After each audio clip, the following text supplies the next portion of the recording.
Chapter 5. Yuya, Grim, and the ghost got down to business cleaning the building that was far larger than he'd imagined.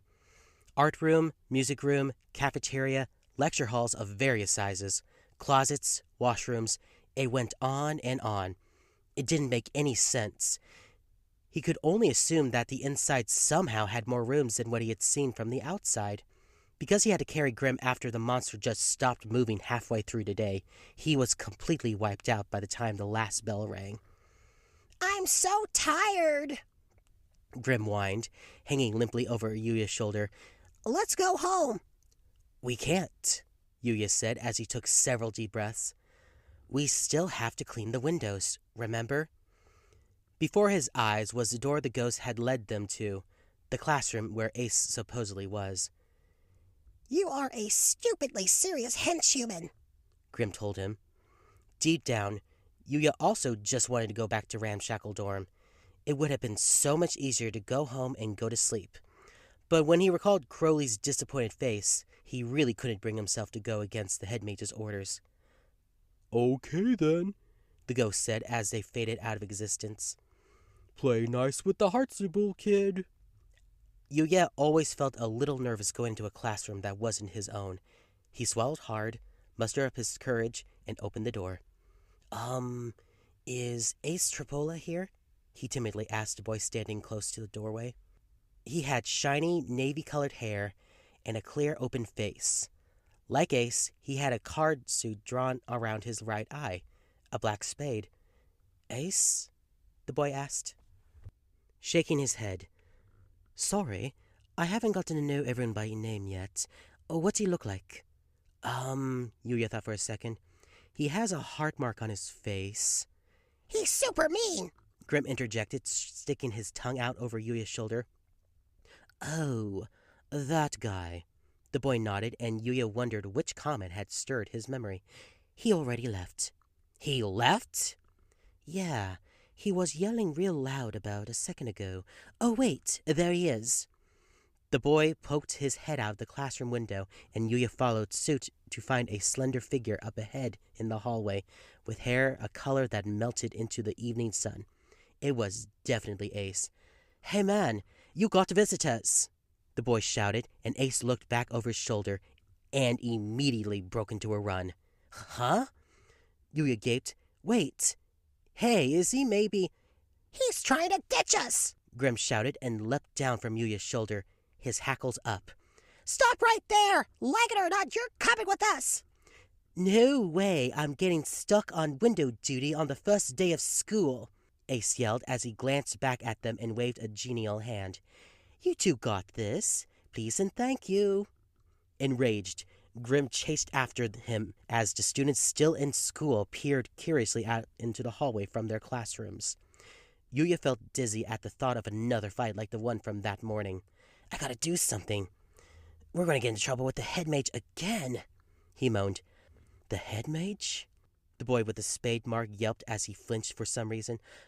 "That would be very bad. We have to stop them. Come on!" He charged down the hall, and Yuya chased after him. The boy pulled out a pen as he ran, and muttered to himself, stop them, but how? Body slam? Grab their legs? No. Use rope to tie them up? Or cage? But then what shape?" "You punk! This time for sure, I'm turning you into charcoal!" "Please hurry," Yuya begged desperately. "Anything if it'll stop them." "Ugh," the boy shouted as if shaking off his doubts. "I summon the cauldron." The area around Ace fell into darkness. Ace grunted as he was slammed flat on the ground, crushed beneath a giant black pot that had abruptly dropped out of nowhere to land on top of him. He kicked and flailed, pinned to the spot. "Hey, what is this? It weighs a ton." Grim doubled over laughing. "Look at you! You're squashed flat like a frog that got run over by a car." "Did you do that?" "Yeah," the boy said as he scratched his head awkwardly. "I went and pulled the cauldron out again." "Thank you so much. You really saved us." It was the least I could do, the boy said. I don't know the whole situation here, but I do know you don't want the head mage getting mad at you. If you don't know what's going on, then you should keep your nose out of it. Ace finally succeeded in crawling out from under the cauldron and glared at Yuya, causing Yuya's heart to stutter. Man, you jerk. 100 windows? You two could have just banged them out yourselves. I mean, you're the janitors, aren't you? But, we were told to finish up before supper, Yuya mumbled. The head mage might think of an even worse punishment if we don't get all the windows cleaned. You have to wash 100 windows? The spade boy stared at them in disbelief. We only just started school. What could you have done to get a punishment like that already? Kind of burnt the Queen of Hearts statue. A little. Yuya's voice grew quieter with each word until it trailed off entirely. You damaged a statue of the Great Seven? The boy leapt back, stunned. No wonder he flew off the handle at you. After you managed to get into this school, how could you get into trouble on the very first day? Oh, shut up, Ace clicked his tongue. Anyway, who are you again? My name is Deuce Spade. Oh, right. Ace bobbed his head up and down. You're the guy who was all hyped in the dorm yesterday. Deuce sniffed indignantly. You could at least remember your classmates' names. Ace pointedly side-eyed him. Like you remembered mine, genius? Huh. Deuce swallowed hard. Anyway, you shouldn't shirk an order from the head mage. Get to work. Yeah, message received. Fine. Let's go bang out the windows already, Ace sighed loudly. Why is this happening to me? Come on, losers. Huh? He whirled his head, looking to either side of Yuya. Where'd that dusty hairball go? Huh? Yuya furrowed his brow as he looked around, too. Hey, you're right. Grim's gone. Hee! Came a smug laugh from ways off. Yuya quickly turned his eyes towards the sound and spotted Grim standing at the end of the hallway at the top of the stairs. He clicked his tongue at the flabbergasted Yuya. Say yes, suckers, he shouted. The whole thing was Ace's fault, so Ace can clean the stupid windows. That little. He used me to get away, Ace growled, slapping Deuce's shoulder. Hey, Juice. Juice? Deuce stared at him confused. You mean me? My name's Deuce. Whatever. Help me catch that furball. Why me? 'Cause that dodo over there can't use magic, so he's out. Ace rolled his eyes at Yuya. Unless you want the head mage down your throat, it's you and me. Deuce gritted his teeth. Fine. He followed Ace through the hall and disappeared down the stairs chasing after Grim. Neither boy looked back at Yuya, a clear sign of how utterly useless they considered him. For a second, he wondered if he shouldn't just go back to the dorm by himself, but he was so scared about what might happen if he did. In the end, he simply trailed after the others. Ace and Deuce had cornered Grim in the cafeteria, an enormous space with rows and rows of long tables and chairs. Sunlight poured through the large windows, coloring the hall with a warm red. A heavy chandelier overhead shone with an orange light, as if to draw out the twilight. Yuya joined the other two boys in staring up at the swinging light fixture. It was Grim, clinging to the decorative chains. Hairball! Ace yelled. You get down here right now! Not a chance, human! Grim laughed. Come on, catch me if you can! Ghost and Chef's Hat, Yuya guessed they were cafeteria workers, drifted out of the kitchen into the hall, likely wondering what the ruckus was about. They shuddered and gasped when they saw Grim hanging from the chandelier. Is that the monster everyone's talking about? A ghost gasped. No fair climbing up to where we can't reach you, you coward! Ace yelled. It's just plain smarts, Grim taunted as he turned and wagged his backside at them. You're a bunch of dunces is all. Come down here and say that, Deuce challenged, glaring ferociously and looking like an entirely different person in his anger.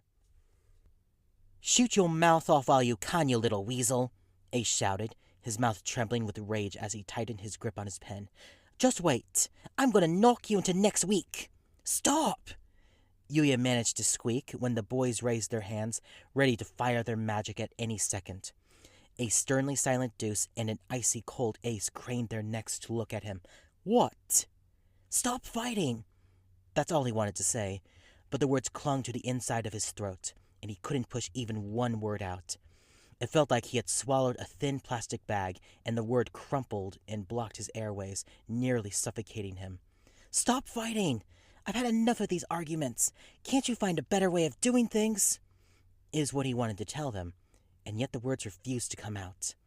While he hesitated, the words grew sodden in his mouth and eventually melted away. Seriously, what? If you got something to say, then spit it out! An annoyed Ace rebuked the silent Yuya.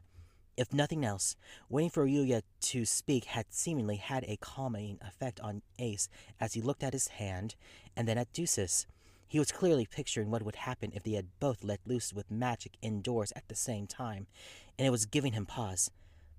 But, could turn into a whole thing if we went all in on magic in here. We've got to think of another way to catch Grim. A way to catch Grim. Deuce began muttering to himself again. Catch. We can't reach him if we haven't learned flying magic yet. Catch, wedge, pinch. He jerked his face up with a gasp. That's it! Oh? You've come up with something? Ace cried excitedly, looking at Deuce. Hang on. Why are you turning your magical pen on me? The shiny black fountain pen Deuce used to cast his magic was thrust squarely at Ace. I'll just throw you up there, he said matter-of-factly. What? Ace and Yuya cried out simultaneously. Ace tried to run, but it was too late. His body floated up in the air and flipped upside down. He was helpless to resist, like a handkerchief caught on a tree. This was not a good look for him. Put me down, you dodo, he cried. Quit it, for real. Yeah, right. Yuya agreed, panicking. Deuce, you really ought to... Yeah, fighting scream. Deuce tightened his grip on his pen, a serious look on his face. You make sure to grab him tight. No, I can't, Ace protested. Stop! Abort! Go! Deuce flung his arm out, and Ace shot up towards Grim. Wah! Ace's screams echoed through the cafeteria. Meow! Yowled Grim. A horrible, ear-splitting cacophony drowned out every other sound in the hall, louder than all the dishes at the biggest restaurant in town all crashing down onto the floor at the same time. Yuya stood rooted on the spot, mouth hanging open at the shocking sight before him, so mesmerized that he didn't even plug his ears, dizzy in the face of such a nightmare. Ace had crashed into the chandelier and shattered it into a million pieces. The chandelier! The ghost chefs were screaming somewhere, though it sounded far off through the ringing in Yuya's ears. Feet crunching against the fragments of glass, scattering them and sending them clattering against the floor. Ace marched out of the cloud of dust that accompanied the chandelier's fall from the ceiling and walked over to Yuya and Deuce, rubbing his backside. He was scowling fiercely, but he appeared to be okay. Man, I thought that was the end of me, he said. What were you thinking? Deuce averted his eyes awkwardly as he mumbled, I admit I hadn't considered the landing pot. You complete and total moron, Ace snarled.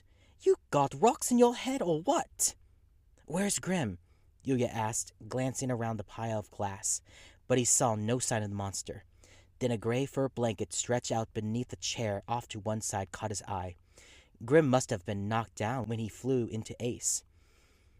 He ran over and picked him up. Grim's mouth hung open loosely, and his eyes rolled back in his head. He had been knocked out unconscious. Meanwhile, Ace and Deuce were arguing loudly. Idiot! Stupid! Dunce! Absolute dodo!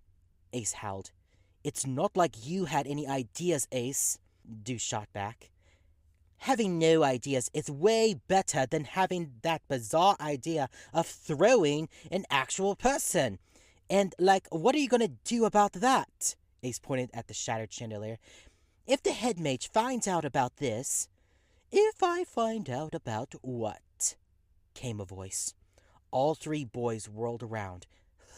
Head mage, they gasped. Crowley was standing at the cafeteria doorway. Chef goes flying around behind him. It seemed they had alerted the head mage of the situation.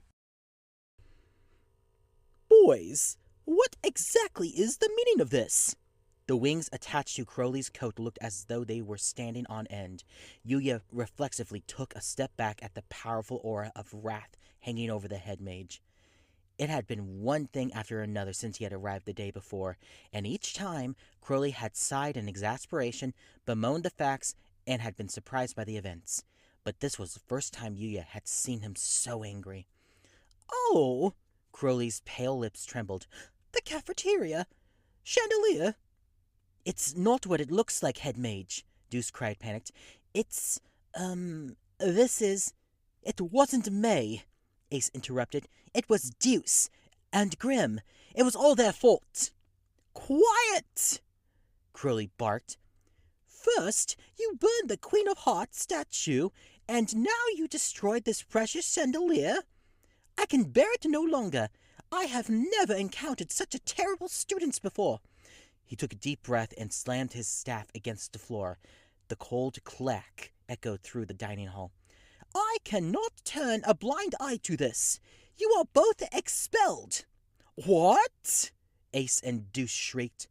You and Grim, Crowley turned to look at them. You are also to leave immediately. No.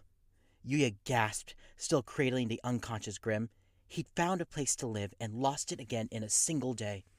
Before he could start to beg for forgiveness, however, Yuya was racing over to the head mage. Please, please, anything but that. Deuce howled, practically in tears. His face was scrunched up so that the confident eyebrows that usually made him look so cool and collected were pulled down low, creating an impression of desperation. He looked ready to drop to his knees on the glass-covered floor. I'm begging you. I can't be expelled from this school. I have so much to do here.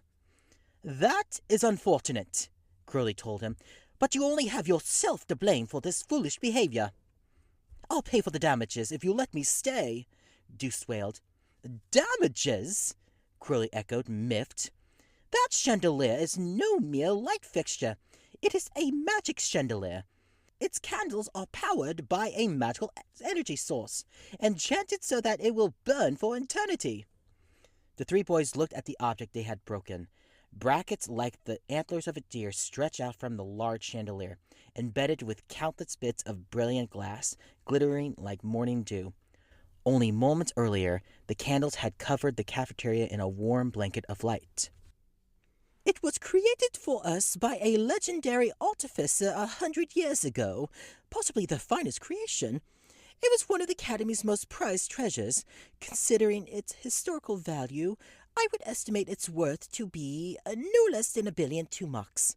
1,000,000,000 tumaks? Deuce cried. There's no way I can pay that. Were tumaks a unit of currency here? Judging from Deuce's reaction and the way the color drained from Ace's face, Yuya understood that whatever a tumark was, 1,000,000,000 of them was an enormous sum of money. If they couldn't cover the damages, then he had zero chance of being able to, given that he didn't even own any of his clothes. He racked his brain frantically, searching for some other solution. Oh, he cried in sudden realization. Right, magic. Can't you fix it with magic or something? Yes. Ace smiled awkwardly.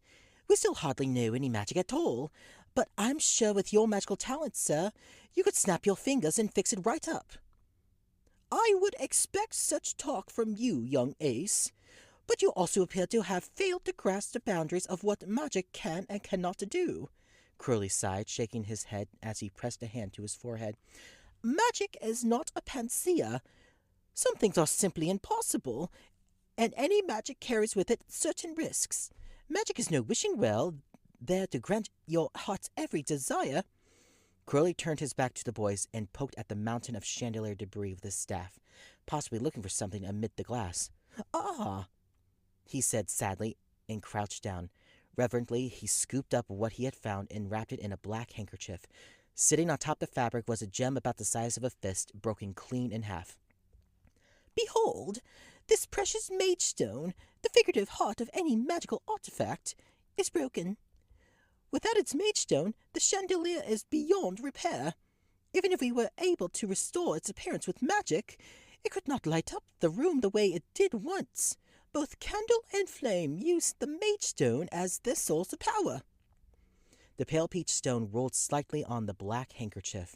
It must have been quite beautiful in its original state, and the cracks that marred its delicate cut were painful to look at. Magic seemed like the only way to potentially put the two halves back together. But now that Curly had told them that even magic could not perform that miracle, they were completely out of cards to play. Cripes! Deuce groaned and covered his face with his hands. No, no. How can this be? After I finally managed to get into Night Raven College, how am I going to tell my mother? Yuya and Ace were forced into silence. Curly opened his mouth again abruptly, as though something had just occurred to him. Perhaps there was still hope for them. Ah, but there may yet be a way, he said. Huh? Deuce yanked up his face. Ace shoved him aside and pressed in on the mage. What is it? This way of yours? The mage stone that powered this chandelier was excavated from the enchanted mine, Curly explained. It may be possible to obtain a mage stone with similar properties there. And if we found a new mage stone? Yuya asked hopefully. It would be possible to repair the chandelier, Curly agreed. I'll go and find one, Deuce declared immediately. But the mines were closed quite some time ago, the head mage cautioned. There may no longer be any mage stones to find. I'll go and look, if there's even the slightest chance, Deuce insisted. Ace and Yuya both bobbed their heads up and down. Yuya had absolutely no idea where this mine was or what it would be like. But like Deuce said, if there was even the slightest chance of getting out of this mess, he was willing to take it. Very well, then. I will suspend your expulsion for a single day. Curly held up a finger and repeated, 1 day only. The Dark Mirror will allow you to travel to the enchanted mine instantly. I shall wait until the date changes to see if you are able to return with a replacement. Thank you very much for this opportunity, Deuce said. Please keep in mind, however, Curly continued, that I will be forced to ask you to leave the academy should you fail to bring me a mage stone.